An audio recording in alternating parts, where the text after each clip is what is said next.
সবাইকে good afternoon. তো বন্ধুরা দেখো, আজকে নিয়ে চলে আসা হয়েছে মাছ। তো আমি মাছটাকে ধুয়ে নিয়েছি, ধুয়ে বেছে লবণ হলুদ মাখিয়ে নিয়েছি। তো এদিকে দেখো তেল গরম হতে দিয়ে দিয়েছি, তেলটা অনেকটাই পুড়ে গেছে।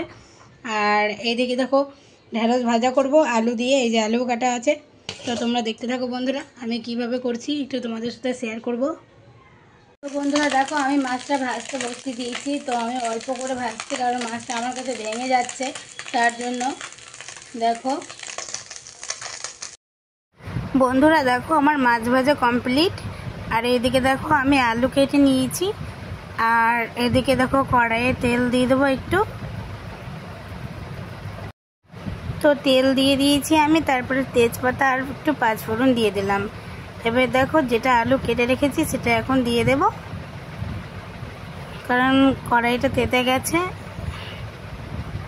দেখো বন্ধুরা দিয়ে দিলাম। তোমরা সাথে থাকো, দেখতে থাকো, আশা করছি তোমাদের ভালো লাগবে। সবগুলো আলুকে দিয়ে দেবো, দিয়ে একটু আলুটা ভালো করে ভেজে নেব, কারণ আলুগুলো আজকে কাটা একটু মোটা মোটা করে কেটে নিয়েছি, তার জন্য একটু বেশিক্ষণ ধরে ভাজবো যাতে সিদ্ধটা ভালো করে হয়। আর এইদিকে দেখো বন্ধুরা আমি মশলা করছি। দেখো রসুন নিয়ে নিয়েছি, আদা নিয়ে নিয়েছি, আর এবারে একটু জিরা নিয়ে নেব। তো চলো দেখো বন্ধুরা জিরাটা নিয়ে নিই।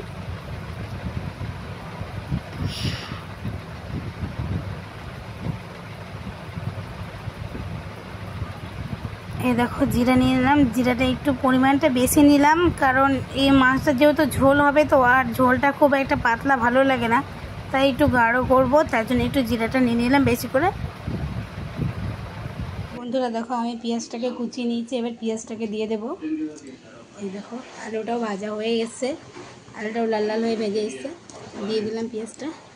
এদিকে মশলা করেছি, মশলাটা উঠিয়ে নিয়ে দিয়ে দেবো। বন্ধুরা দেখো মশলাটাও করা হয়ে গেছে, এখানে আদা জিরা রসুন তোমাদেরকে তো দেখিয়েছিলাম, সেটাও এখন দিয়ে দিলাম। দেখো একটু বাড়িটা ধুয়ে জল দিয়ে দেবো।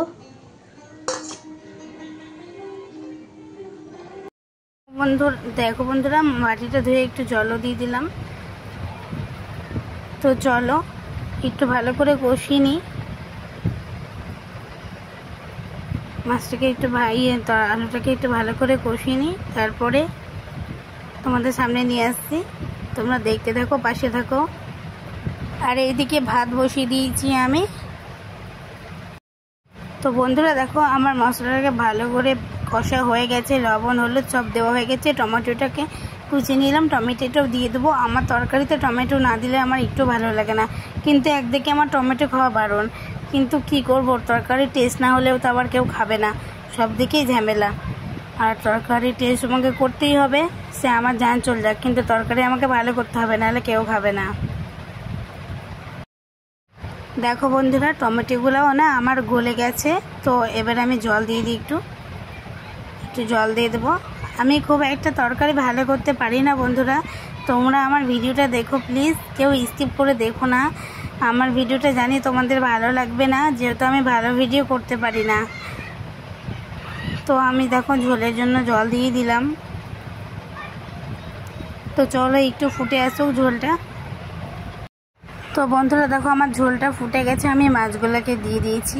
দেখো এই দেখো, কিন্তু মাছগুলো খেতে সরষে বাটা করলে বেশি ভালো লাগে, কিন্তু যেহেতু এটাই হবে তাই একটু ঝোল করলাম, না হলে ভাত কি দিয়ে খাবে, তাই একটু ঝোল করলাম। তো আমার পাশে থাকো, তোমরা দেখতে থাকো আর কি কর।